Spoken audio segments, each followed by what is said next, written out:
موجودگی میں ایک بات عرض کر دوں، میں نے دیکھا بہت سارے جلسوں میں شروع سے آخر تک چٹکلے سنائے جاتے ہیں اور لوگ بڑا مزہ لیتے ہیں، اور پھر دوسرے دن بھی تیسرے دن بھی بڑی تعریف ہوتی ہے۔ آپ بتائیے کہ آپ کو اگر چٹکلے سنائیں گے اس سے آخرت سنورے گی؟ رات کو ٹھٹے لگوائیں گے تو قبر جنت کا باغ بن جائے گی؟ میرے پیارے آقا کے پیروانوں، ہمارے بزرگوں نے جو ان محفلوں کا آغاز کیا تھا، ہنسی مذاق کے لیے، بھیڑ بھاڑ کے لیے، چندے اور مجمع جمع کرنے کے لیے نہیں، ان محفلوں کے آغاز کا اصل مقصد یہ تھا، وہ لوگ جو مدرسوں میں آ کر دین نہیں سیکھ سکتے، ہم میدان میں جمع کر کے ان کو دین سکھائیں گے۔ ان محفلوں کا اصل مقصد یہ تھا، ہم نے تو مقصد ہی کو فراموش کر دیا، اور معذرت کے ساتھ کہوں گا ہماری محفلیں بھی اب ایک رسم بن کر رہ گئی، محض ایک رسم۔ میں کہیں جاتا ہوں، لوگ کہتے ہیں ہمارا یہ 42واں جلسہ، ہمارے پردادا نے شروع کیا تھا، اس کے بعد دادا کرتے رہے، پھر ابا کرتے رہے، اب ہم یہ سنبھال رہے ہیں۔ ہمارا 42واں جلسہ، ہمارے گاؤں کا 37واں جلسہ، ہمارا یہ 50واں جلسہ۔ معذرت کے ساتھ کہوں گا سنیوں برا مت ماننا، وہ جلسہ کرنے والے جو گن گن کر بتاتے ہیں کہ اتنا سال پرانا ہمارے گاؤں کا یہ جلسہ ہے، اور ہمارے جلسے میں فلاں بھی آ چکے، فلاں بھی آ چکے، فلاں بھی آ چکے، جب سب کچھ بتا لیتے ہیں تو مجھے دیکھ کر رونے کا جی چاہتا ہے کہ جن کمیٹی والوں نے جلسہ کیا ہے اور جس گاؤں میں 47 سال سے جلسہ ہو رہا ہے، اس جلسے میں آنے والوں کو اب تک یہ بھی نہیں معلوم ہے کہ ایسی محفلوں میں ٹوپی پہن کے آنا چاہیے۔ بلکہ کبھی کبھی تو دیکھتا ہوں جو کہتے ہیں کہ فلاں بھی آ گئے، فلاں بھی آ گئے، فلاں بھی آ گئے، پچھلے سال وہ آئے تھے، اس سے پہلے وہ آئے تھے، وہ آئے تھے، ارے جو 1 گھنٹے کی تقریر کے 50,000 60,000 1 لاکھ نذرانے لیتے ہیں، ہمارے جلسے میں وہ بھی آ جاتے ہیں، وہ سب کی گنتیاں گن کے تو بتاتے ہیں، لیکن جب دیکھتا ہوں تو تعجب ہوتا ہے کہ جو جلسہ کرنے والے ہیں کمیٹی والوں کے چہرے پہ داڑھی نہیں ہوتی۔ تو میں کہتا ہوں سیکھا کیا تم نے 47 سال میں؟ سیکھا کیا تم نے 42 سال میں؟ کیا سیکھا تم نے؟ ایک رسم ہے جس کو زندہ کر رہے ہو کہ پردادا نے کیا تھا، پھر دادا نے، پھر ابا نے، پھر ہم کریں، ہمارے بعد ہماری نسلیں۔ اے سنیوں، یہ محفلوں کانوں کے چسکے کے لیے نہیں ہوتی ہیں، یہ محفلیں تو زندگیاں بدلنے کے لیے ہوتی ہیں، یہ محفلیں تو آخرت کو سنوارنے کے لیے ہوتی ہیں۔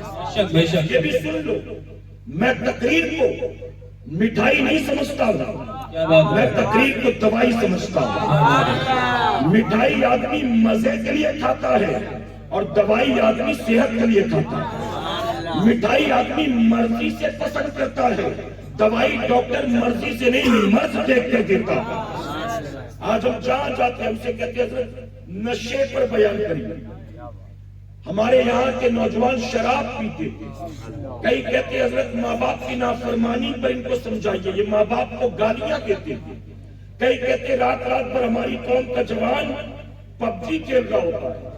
کئی کہتے ہیں ہمارے یہاں کے لڑکے تو، آپ کو پتا ہے میں علماء کی موجودگی میں کہتا ہوں، ایک مسلم پاکٹ ایریا میں مجھ کو بلایا گیا جہاں پر 99.9% مسلمان رہتے تھے، اور اس مسلمانوں کے محلے میں بلا کر مجھ سے کہا گیا کہ زنا کی نحوست پر تقریر کرے۔ میں نے کہا یہاں چھوٹے بچے بھی موجود ہیں، یہاں بزرگ حضرات بھی موجود ہیں، ان کے درمیان میں کیا گفتگو کروں؟ ہر بات جو ہے پردے کی آڑ میں نہیں کہی جا سکتی، اور سب کے سامنے کھل کر بھی کہنا محال ہوگا۔ تم کیوں چاہتے ہو کہ اس عنوان پر گفتگو کی جائے؟ تو جانتے ہو انتظامیہ نے کیا کہا محلہ مسلم کا ہے، لیکن اس محلے میں 13 لوگ ایسے ہیں جن کو ایڈز کی بیماری ہو گئی۔ کہاں جا رہی ہے میری قوم؟ کہاں جا رہی ہے؟ ہمارے یہاں جلسوں کی کوئی کمی نہیں ہے، جلوس کی کوئی کمی نہیں ہے، محفلوں کی کوئی کمی نہیں ہے، دیگوں کی لنگر کی کوئی کمی نہیں ہے، لیکن ابھی آپ نے حضرت سے سنا کل قیامت کے دن صرف دیگے کام نہیں آئیں گے، یہ زردے پلاؤ حلوے کے پلیٹ کام نہیں آئیں گے۔ ارے غوث اعظم آپ کے جھنڈے کو، آپ کے چندے کو، آپ کی دیگوں کو، آپ کے حلووں کو، آپ کے پلاؤ کو، آپ کے زردے کو کیا خاص قبول کریں گے؟ ارے غوث اعظم کو تو اللہ رسول کے باغی سے اتنی نفرت ہے کہ غوث اعظم نے فرما دیا بے نماز نمازی کو مسلمان کے قبرستان میں دفن مت کرو۔ بے نمازی مسلمان کے قبرستان میں دفنایا جائے۔ جب غوث پاک کو یہ پسند نہیں ہے تو کیا غوث پاک بے نمازی کے تحفے قبول کر لیں گے؟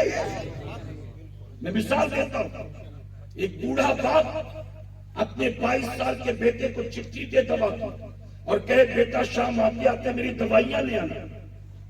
بیٹے نے بڑھ کر جھٹک کر باپ کے ہاتھ سے چٹھی لی اور موڑ کر سامنے پھینک دیا، کہا میرے پاس فالتو کام کے لیے ٹائم نہیں۔ 4 دن کے بعد باپ نے پھر ہمت کی، سوچا شاید موڈ خراب رہا ہوگا، غصے میں رہا ہوگا، اس لیے بدتمیزی کی آج نہیں کرے گا۔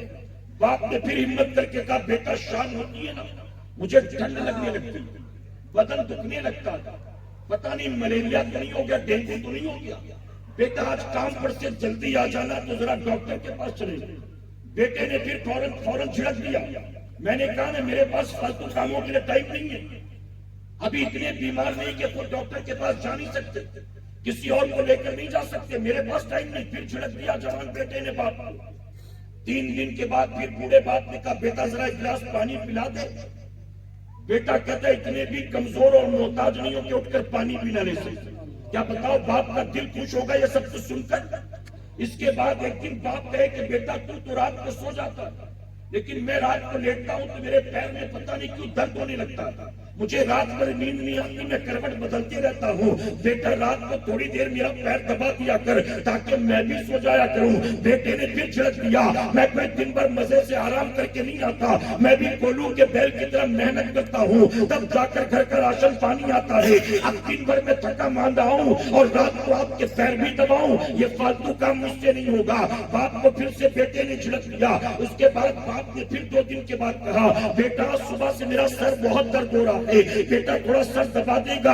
پھر سے جوان بیٹے نے باپ کو جھڑک دیا، سر درد ہو رہا ہے تو دوا لے لو، کوئی گولی کھا لو، ارے سر پہ کچھ لگا لو، میں دبانے والا نہیں ہوں۔ اب جو باپ اپنے بیٹے کو بار بار کوئی بات کہتا ہے اور بیٹا بھی بار بار اپنے باپ کو جھڑکتا ہے، اس کی نافرمانی کرتا ہے، اب وہی بیٹا 3 مہینے کے بعد 1,08,000 کا موبائل سیکنڈ ہینڈ لے کر آئے اور اپنے باپ کو دے کر کے ابا یہ موبائل آپ کے لیے لایا ہوں۔ اب بتائیے کیا باپ مسکرا کر اپنے جوان بیٹے کا تحفہ لے لے گا اور کہے گا بیٹا اچھا وہ موبائل لے آیا، بہت دنوں سے خواہش تھی کہ موبائل لوں، اب میرے سر میں درد نہیں ہوگا، اب مجھے پیاس بھی نہیں لگے گی، اب مجھے رات کو نیند بھی اچھی آ جائے گی، اب مجھے بخار بھی نہیں ہوگا، اب اس موبائل کے ذریعے تو نے سارے مرض کا علاج کر دیا۔ کیا بتاؤ وہ بیٹا جو بات بات پر اپنے بوڑھے باپ کو جھڑکتا ہے، اب وہی بیٹا باپ کو موبائل تحفے میں لا کر دے تو جتنی نافرمانی کی تھی کیا باپ سب کچھ معاف کر دے گا؟ تم سمجھتے ہو نماز نہیں پڑھیں گے، زکوٰۃ نہیں دیں گے، اپنے بوڑھے ماں باپ کو جھڑکی دیں گے، جمعہ کی 2 رکعت جس امام کے پیچھے پڑھتے ہیں پورے ہفتے اسی امام کی غیبت چغلی کریں گے، دوسروں کی بہو بیٹی کو چھیڑیں گے، رات رات بھر پبجی کھیلیں گے، یوٹیوب پر گندی گندی ویڈیو ڈھونڈیں گے، اللہ رسول کی نافرمانی بغاوت کریں گے، شراب کے پیالے بھی چٹکائیں گے، تاش کے پتے بھی پھینٹیں گے، یہ سب کچھ کریں گے اور گوشت کی 11ویں میں ہم ڈیگ بنا لیں گے یا 200-400 چمچہ دے دیں گے، تو جو کچھ ہم نے سال بھر میں کیا ہے اللہ سب کچھ معاف کر دے گا۔ اے سنیوں، میں علماء کی موجودگی میں آپ سے کہنا چاہتا ہوں،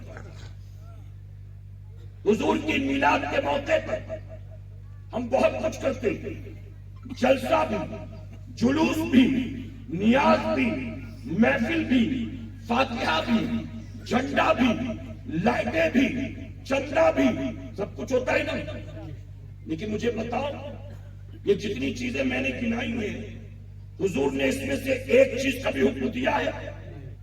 جی اب یہ نہ سمجھے کہ میں ان کا انکار کرتا ہوں، میں ان چیزوں کا منکر نہیں، یقیناً اس کے کرنے پر ثواب ملے گا، لیکن سنو جتنی چیزیں نبی کی آمد کے موقع پر بطور خوشی ہم کر رہے ہیں، نبی نے اس میں سے ایک چیز کا بھی حکم نہیں دیا، اور نبی نے جس کا حکم بار بار دیا وہ کیا ہے؟ وہ کیا ہے پتہ ہے آپ کو؟ علماء سے پوچھو، جب میرے آقا رسول زمین پر جلوہ گر ہوئے تو میرے نبی نے آنے کے بعد زمین پر سب سے پہلا کام کیا کیا؟ سبحان اللہ، ہر سیرت لکھنے والے نے یہی لکھا. آمنہ خاتون فرماتی ہیں کہ میں زمین پر جلوہ گری کے بعد سب سے پہلے میرے بیٹے نے اللہ کا سجدہ کیا. حضور زمین پر آئے تو سب سے پہلے اللہ کا سجدہ. اللہ قرآن میں 700 مقامات پر نماز کا حکم دے رہا. میرے نبی نماز کے فضائل بھی بتاتے, جو نہ پڑھے وعید بھی بتاتے, جو پڑھے اس کو انعام کا وعدہ, جو نہ پڑھے کبھی اس کو ڈراتے بھی. اور میرے پیارے آقا کے پیروانوں یہ بھی سن لو, میں پوری ذمہ داری کے ساتھ ایک بات کہنا چاہوں گا, اس کائنات میں میرے نبی سے بڑا کوئی پیر نہیں آیا ہے اور صدیق اکبر سے بڑا کوئی مرید نہیں آیا ہے. لیکن پیر کی راتیں دیکھ لو, ان کے مرید کی راتیں دیکھ لو. میرے آقا پوری رات نماز پڑھتے ہیں, آپ کے پائے ناز میں برم پڑ جاتے ہیں. اللہ نماز معاف نہیں کرتا. اللہ فرماتا ہے محبوب کچھ دیر آرام کر لو. اور ان کے مرید کا حال کیا تھا؟ صدیق اکبر روزانہ رات کو نماز میں کھڑے ہوتے, حالت قیام میں قرآن کی تلاوت کرتے تھے. لو لگ جاتی, رکوع بھول جاتے تھے, سجدہ بھول جاتے تھے, پوری رات قیام میں گزر جاتی تھی. کبھی رکوع تک پہنچ جاتے, اللہ کا ذکر کرنا شروع کرتے, لذت ملنے لگتی تو پھر سجدے بھول جاتے تھے, پوری رات رکوع میں گزار دیتے تھے. اے مسلمانوں, اپنی طرف سے بیان نہیں کرتا, یہ باتیں حدیث مبارکہ میں موجود ہیں. سیرت نگاروں نے یہ باتیں لکھی ہیں. فرمایا کیا کبھی سجدے تک پہنچ جاتے, اللہ پردے ہٹا دیتا, جلوے یار میں محو ہو جاتے تھے, پوری رات سجدے میں گزار دیتے تھے. ارے پیر کی راتیں دیکھ لو, ان کے خلیفہ اول مرید اول کی راتیں دیکھ لو. صدیق اکبر کا حال کیا ہے؟ اب تو ہماری جہالت کا عالم یہ ہے کہ اب تو مارکیٹ میں مرید سے کیا توقع کرے, پیر بھی بے نمازی پیدا ہو گیا. غلط تو نہیں کہہ رہا ہوں نا؟ یہ تو بے شک حق ہے. ایک بات آپ کو نہیں معلوم ہوگی, میں بتا دوں. ایک شخص نے مجھے کال کیا, سنیں دین سے دوری کا نتیجہ کیا ہمارا ہو رہا. ایک شخص نے مجھے کال کیا اور اس نے کہا کہ ہمارے علاقے میں فلاں جگہ سے پیر صاحب آتے ہیں. پیر صاحب جب آتے ہیں, جتنے دن بامبے میں رہتے ہیں تو ان کی خانقاہ میں ذکر کا حلقہ لگتا ہے اور روزانہ لنگر کا بھی اہتمام ہوتا ہے. وہ آتے ہیں تو 1-1.5 مہینے تک رہتے ہیں. میں نے کہا اس میں مجھے کوئی خرابی تو نظر نہیں آتی. انہوں نے کہا نہیں, جو اصل بات تو سنو, پیر صاحب سال میں ایک بار آتے ہیں, ان کے مریدین مارکیٹنگ کر کے سال بھر مرید بنانے کے لیے پبلک جمع کرتے ہیں, اور جب پیر صاحب آتے ہیں تو سب کو سلسلے میں داخل کیا جاتا ہے. پرابلم یہ ہے کہ پیر صاحب جتنوں کو مرید بناتے ہیں, آپ بھی کسی نہ کسی سے مرید ہوں گے, اگرچہ نہیں پڑھتے آپ, لیکن پیر نے یہی کہا ہوگا, کہو آج کے بعد ہر فرائض کو, واجبات کو ان کے وقتوں پر ادا کروں گا. پیر کے ہاتھ پر ہاتھ دے کر وعدہ کیا, پھر بھی نہیں مانتا ہے, پھر بھی نہیں مانتا, تو پھر پارٹنر کے وعدے کو کیسے پورا کرے گا؟ پھر پڑوسی کے وعدے کو کیسے پورا کرے گا؟ اپنے پیر ہی سے دغے بازی کر رہا. تو پیر کہتا ہے کہ کہو ہر فرائض واجبات کو اس کے وقت پر ادا کروں گا. وہ پیر اپنے ہر مرید کو 3 باتوں کی تعلیم دیتا ہے. 3 باتوں کی کیا تعلیم؟ سنیں غور سے, اور یہ ہماری دین سے دوری کا نتیجہ ہے. سنیو, وہ پیر ہر مرید سے کہتا ہے, سنو آج کے بعد اللہ کوئی نہیں ہے, معاذ اللہ. کہتا اللہ کوئی نہیں, جو تمہارا پیر ہے وہی تمہارا خدا, جو تمہارا پیر ہے وہی تمہارا خدا ہے, معاذ اللہ. کوئی پڑھا لکھا نہیں جو سوال کر سکے, کوئی پڑھا لکھا نہیں جو لاہور پڑھ کر باہر سے اٹھ کر بھاگے, کوئی پڑھا لکھا نہیں جو جائل کا گریبان پکڑے, بلکہ سب کے سب وہ پڑھ لیتے مول منتر جو دے رہا. اس کے بعد دوسری چیز کہتا ہے, دوسری تعلیم میری یہ ہے تم سب کے لیے, آج کے بعد تمہیں نماز پڑھنے کی کوئی ضرورت نہیں. کہتا ہے کیونکہ قرآن میں نماز کا کہیں بھی ذکر ہی نہیں آیا, نہ خود حافظ, نہ عالم, نہ مفتی, کچھ بھی نہیں. کہتا ہے قرآن میں نماز کا کہیں بھی حکم نہیں ہے, معاذ اللہ. اب تیسری چیز کہتا ہے, تیسرا سب پہ کیا کہتا ہے؟ تیسرا کہتا ہے یہ قرآن آج سے پڑھنا بند کر دو, کیونکہ اصلی قرآن نہیں ہے, معاذ اللہ. یہ ڈپلیکیٹ قرآن ہے, یہ اصلی نہیں ہے, مت پڑھو اس کو. اب بتاؤ جنہوں نے ان 3 باتوں پر اس ظالم کے ہاتھ پر بیعت کی مسلمان رہے؟ مسلمان رہے؟ اور یہاں مارکیٹ میں تو سکے کا نمبر بتانے والے بھی پیر آ گئے، غیر محرم مریدیوں سے ہاتھ پیر دبوانے والے بھی پیر آ گئے، اب تو صرف انگوٹھی والے نہیں چوٹی والے بابا بھی آ گئے۔ غلط تو نہیں کہہ رہا ہوں، ہم یہ سمجھتے رنگ برنگے کپڑے پہنے تو وہ باپو، ایک انگوٹھی پہنے تو عالم ہوگا امام ہوگا، 10 پہنے تو باپو ہوگا۔ غلط نہیں کہہ رہا ہوں، میرے پیارے آقا کے پیروانوں، کان میں بالی پہنے تو باپو ہوگا، ہاتھ میں کڑے بڑے پہنے تو باپو ہوگا۔ اور اس لیے میں کبھی کبھی کہتا ہوں سنیوں ناراض مت ہونا، ایک امام مسجد میں 20 سال تک امامت کرتا تھا، آیا تھا تو 22-24 سال کا جوان تھا، امامت کرتے کرتے مسجد میں 55-60 سال کا وہ بوڑھا ہو گیا۔ کبھی گلی محلے میں رہنے والوں نے اس امام سے مصافحہ کرتے وقت اس کے ہاتھ میں 150 روپے نہیں دیے ہوں گے، کبھی اس امام کو گلی محلوں میں رہنے والوں نے لا کر پھل فروٹ نہیں دیا ہوگا۔ حضرت میرے گھر بریانی بنی تھی تو میرا جی چاہا کہ میں اچھا کھاؤں تو میرا امام بھی اچھا کھائے، میں امام کو اس لیے لے کر آیا ہوں۔ ارے تیجا ہوگا تو امام صاحب کو یاد کرو گے، 40واں ہوگا تو امام صاحب کو یاد کرو گے، برسی ہوگی تو امام صاحب کو یاد کرو گے۔ جب گھر میں کوئی اچھا پکوان بنتا ہے تب مسجد کا امام کیوں نہیں یاد آتا ہے؟ جب اللہ کے دین کا خادم کیوں نہیں یاد آتا ہے؟ جب اللہ کے گھر کا منادی کیوں نہیں یاد آتا ہے؟ اے سرکار مدینہ کے پیروانوں، ایک امام مسجد میں 40 سال تک امامت کرے، ہم کبھی اس کے لیے خاص دسترخوان نہیں لگاتے ہیں، ہم کبھی یہ نہیں کہتے کہ حضرت آج میرے گھر آپ کی دعوت ہے، بنا کسی ریزن کے بس جی چاہا کہ میں اچھا کھاؤں تو میری مسجد کا امام بھی اچھا کھایا کرے، اس لیے میں نے آپ کے لیے دعوت کی ہے۔ کبھی نہیں، لیکن اسی گاؤں میں اگر کہیں سے کوئی چلتا پھرتا پاگل آ کر بیٹھ جائے ننگ دھڑنگ، جو میلے کچیلے سر والا ہو، سر کے داڑھی کے بال الجھے ہو، لال ناک تھوک بہتا ہو، آ کر بیٹھ جائے اور کہیں چوک پر بیٹھ کر ہاہو کرنے لگے تو اس پاگل کو شام ہونے سے پہلے گاؤں کی عورتیں دودھ جلیبی کھلانے پہنچ جائیں گی۔ باپو آگے اب یہ جنت میں لے جائیں گے، وہ حافظ قرآن کو جنت میں نہیں لے جائیں گے۔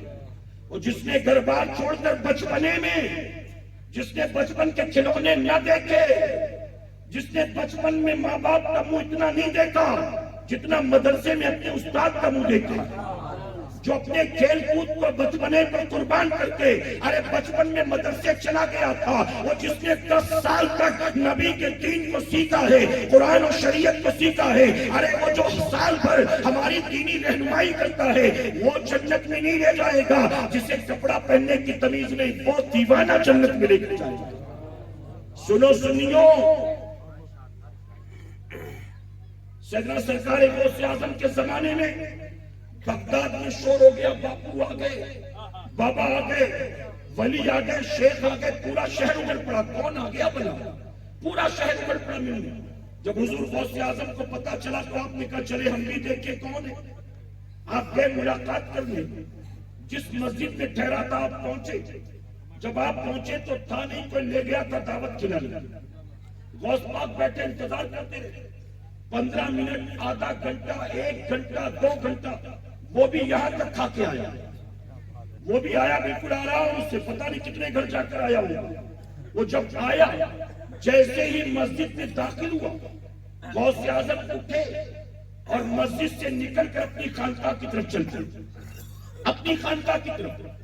پیچھے پیچھے لوگ دوڑے کہ حضرت اتنی دیر سے آپ بیٹھے تھے، جب بابا آئے تو آپ ملے بھی نہیں اور ایسے ہی چلے جا رہے ہیں۔